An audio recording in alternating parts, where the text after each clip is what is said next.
Hey everyone, Alexis Garcia with PJTV here at the Women Working for Change conference in Washington, D.C. And right now I'm joined by the conference organizer and the founder of Go Pink, Suzanne Terrell. Well, Susie, thank you so much for joining us today. Sure, absolutely. Now, you're the founder of Go Pink. You've organized this conference. Talk about how far this movement has come since a couple of years ago when you started this. Well, we started this in the fall of 2009, and a lot of it was in response to the Obama-McCain campaigns, really because we noticed that there had been a big drop-off of women voting on the voting for John McCain. And we thought it was perhaps that a lot of women, one, did not realize the conservative movement, the women in the movement, and how important it was for us to have a strong America. And maybe we needed to do better education about policies and how Republican policies are the best policies for women. Not that they're specific issues to women, but that women are worried about the economy and the future, jobs, national defense, health care, and all of those issues. We don't call them women's issues. We take them as conservative issues with better ideas and better results, and we want to help women have the tools to be able to talk about all of those issues in a manner that's well informed, and to help show people in their communities that we do have the better ideas and we have the great candidates and we have the right way to go. Well, Congresswoman Cynthia Lummis had a great line saying that the biggest market emerging in the world is American women. But what do you think maybe the influence of the Tea Party has been as well, just kind of making more women aware and getting more women active in the grassroots? Well, I always say that the greatest growth demographic for conservatives are women, and I don't mean, white women from the Midwest. I mean women of all races, colors, creeds, national origins, because again, I can say to another woman who has, and Dr. Rice talked about this today, who has completely different reality than I do. Grew up differently, everything was different. But I can say, as a mom, I worry about whether my children are going to come home at night. Now, so does the African American woman, so does the liberal woman, so does everyone has those common concerns. And so I think that when you realize that, and you realize that we have the better ideas, and you realize that women are 51% of the population, and that women do own small businesses and do, again, there are more women in law school, there are more women graduating from medical school, that we have this tremendous economic power. And I do believe deep down that the generation I grew up in, the generation of the anti-Vietnam War, you see a little bit of that, but most of these people have come to realize that despite the 99%, capitalism isn't all bad, and America really is great. And we do have the absolute greatest opportunities in this country than anywhere else in the world.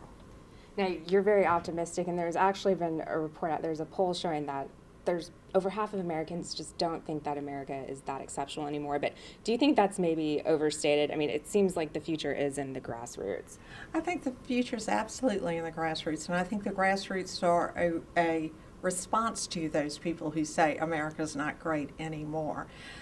Perhaps some of that is that some of the generations that came behind me didn't quite grow up with the same threats that we did. My children, fortunately, did not grow up with the threats of communism hanging, lurking over their heads. And because Ronald Reagan, busted communism, brought down the Berlin Wall, so they didn't have those same sorts. They didn't have parents that fought in a world war and instilled that same sort of patriotism. So I don't think that they feel that America's not exceptional. I think that they have a certain level of comfort that America is really good. And I think if they were challenged, if what they have was truly challenged, like it was on 9/11, or in some of the other positions that we have been in when we've truly been in danger, they do recognize that we are exceptional. And, you know, there's no place else in the world that you can, you know, I always use my family as an example. But my father, we always say, was a child of immigrant, poorer than dirt. And he worked his way through college, got a medical degree, worked very hard, and built it from nothing. And you're not going to do that in many other countries in this world. And you're not going to be able to give to your children better than you got from your parents. That doesn't happen anywhere but in America. And I think that there's a lot of people who are jaded.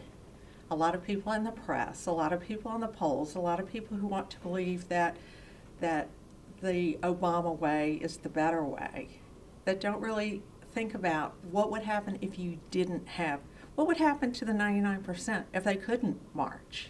Mm-hmm. You know? What would happen if they were being beaten with clubs and put in jail?